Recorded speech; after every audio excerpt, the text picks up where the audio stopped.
And same thing with men. Men can set the sexual market. There's a certain type of men, the minority of men can set a sexual market or relationship market as well too. But I think what gets lost in this conversation is that we conflate out the eyes of the top guy and the eyes of the top woman when most women aren't beautiful. Most men ain't gonna get a money to most women. And he might use it as leverage for a beautiful woman, but most men ain't gonna Right. use their money as leverage for the average woman. So we get lost in the sauce where women will talk about men being assholes or a certain type of man, but they're conflating that with the minority of men, where most men would sniff your feet, see heaven of your feet. They do anything for you. And a lot of men would be suckers for women. It's in our nature. With the minority of men who don't have to do that because they have an abundance of women, they don't have to compromise at all. And that's why women call them assholes, because they show the woman exactly what they want to see. And the women get mad Hmm. because they still want those men, where a man can give you the whole world. Most men can give you the whole world, and it's not good enough. So that's why I think that you all were saying the same thing. Like I get it. But I think you all were saying the same thing because I feel like in that sense that is men's fault because they excuse those women from using them, just like women excuse the men for cheating on them just because they have a lot of money or they're good looking or whatever. I think that it's both of their faults because we give people leeway and we give them excuses for doing those things, so then that cycle continues. So I completely agree with that. But unfortunately, like a lot of pretty women learn that that pretty privilege does have an expiration date, and not because you're getting older. It is because men get tired of that same old surface level thing. Like you have to have something that comes behind that. You have to have some type of substance. So you're cute and you can get that man, but can you keep that man? Because if you don't got nothing behind this pretty face, then what?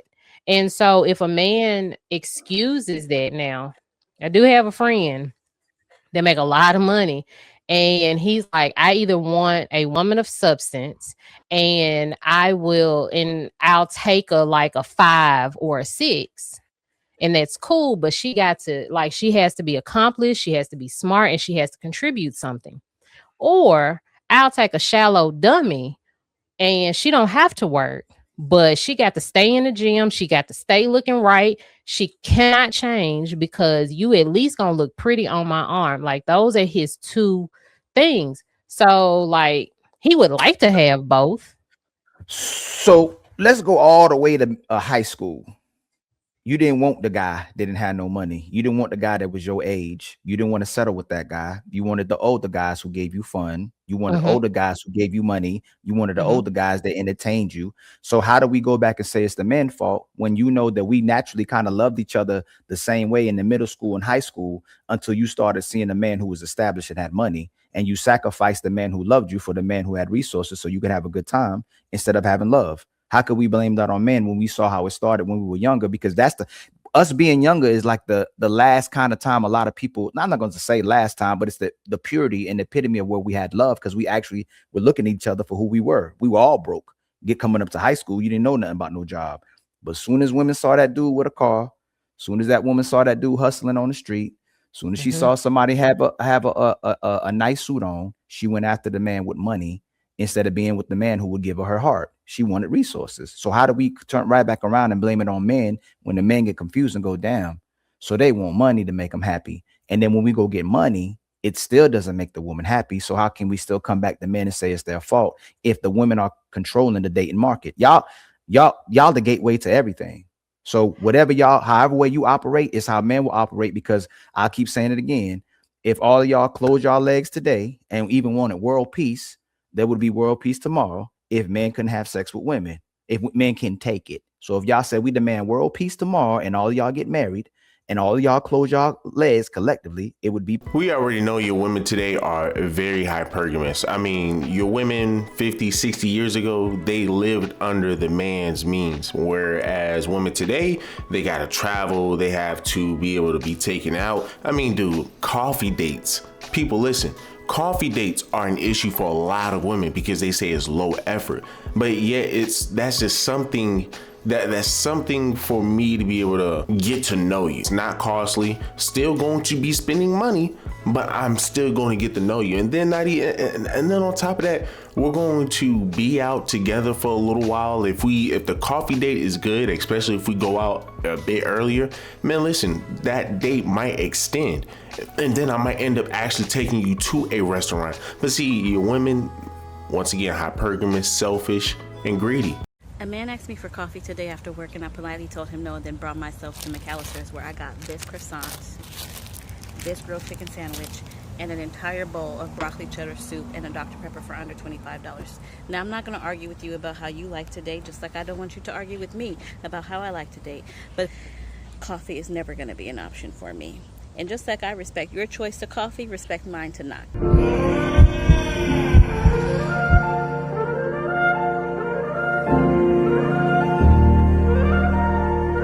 Is I don't do coffee or drink dates. Now, I understand that some women like this or prefer this because it's a quick turnaround, 30 to 45 minutes. If you don't like him, you can get out of there. It works for some people. If you like it, I love it. This video is not for you. Keep scrolling. However, for me, as for me and my household, we're going to have higher standards. I'm talking to this guy, and I'm going to read it to you because we've been talking for a couple days. And he started talking about meeting up. So he said, we should get together over some pear and lychee cocktails soon. And I said, that's really sweet, but I prefer dinner. I like to get dressed up.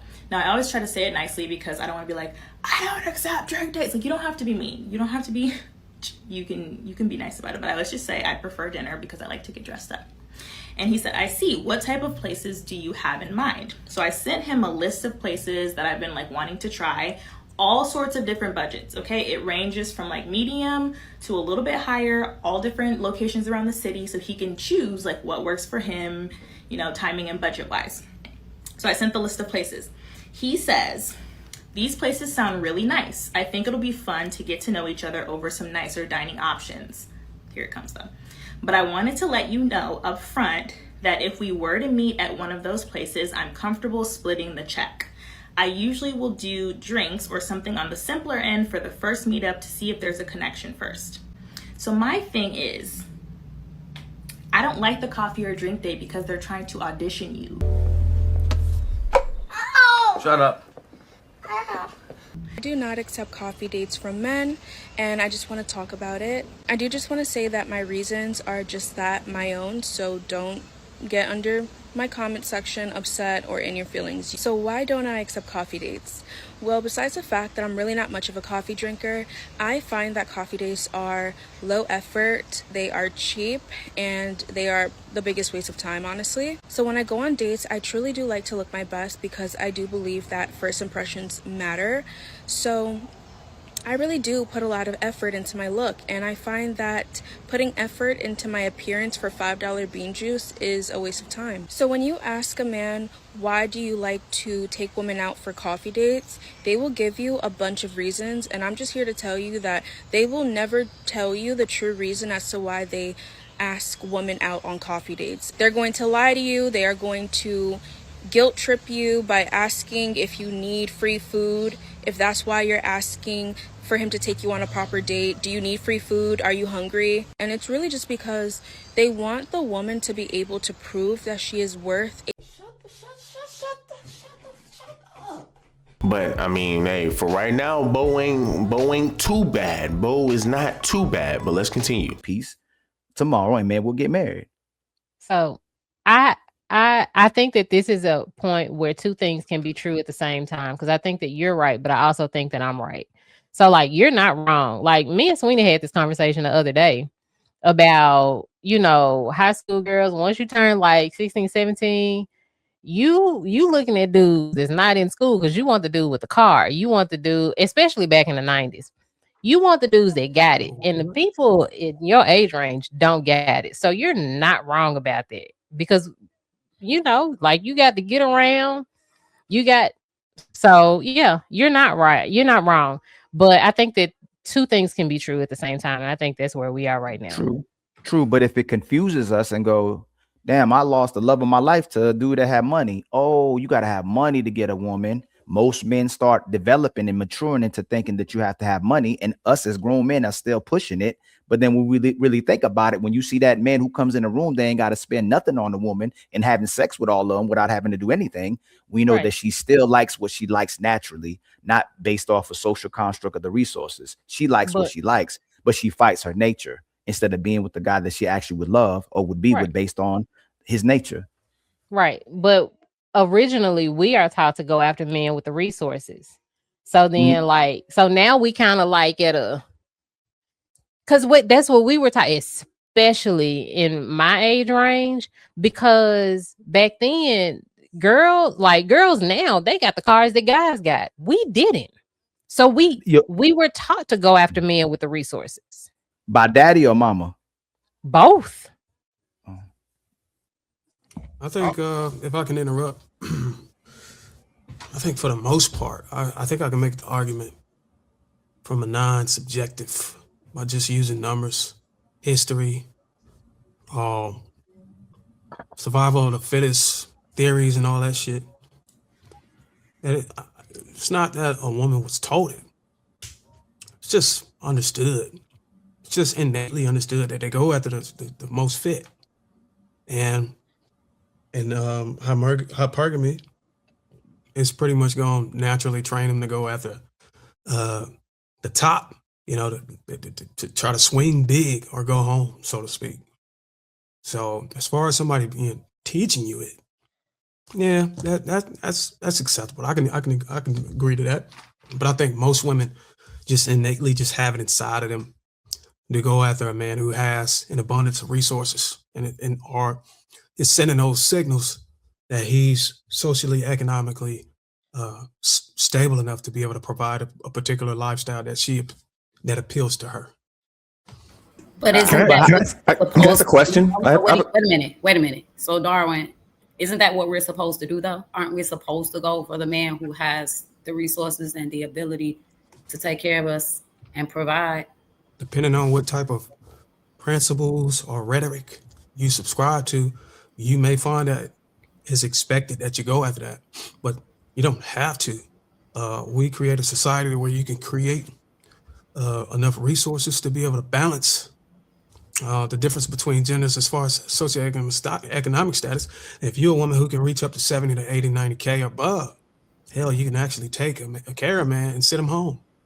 So it's just based on your own prerogative on what you see as. I'm not saying that's the majority. I'm just saying, you can't. There's a social norm that says, a woman should go after the highest bidder. So, what do you want us to do for that then? If the same, you want to answer that? I can answer that for you. But that wasn't the social. But that's not the social norm. That's not true.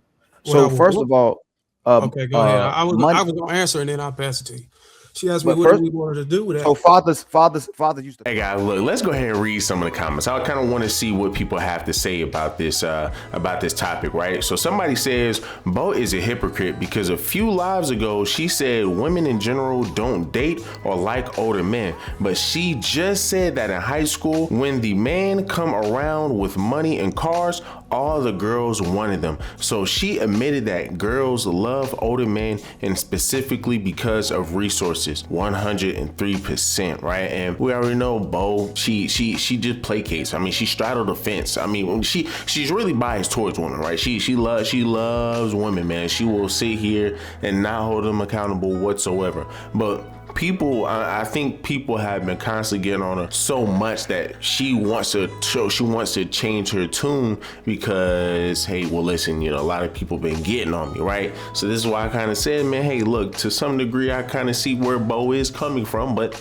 also at the same time, we know who Bo is. And we just had a video where we just exposed Bo being a hypocrite. So, I mean, guys, listen, we already know how women are today, right? Especially on these panels. Then somebody else says hypergamy is real, but it is exacerbated by culture. We all have proclivities, but this notion into our lowest, most impulsive desires is why society is regressing. He then goes on to say, y'all can go after the highest bidder, but you have to embrace what comes with that. Y'all want civility and primal terrain. Once again, again, guys, we already know how our women are today. But so then somebody else says, now they can choose to deal with their choice. They want to change the rules when it doesn't benefit them. Young was easy and you choose money and freedom. Now they don't want to do it anymore, so men should help. Laugh out loud. Enjoy your freedom and the outcome you created. That's a fact.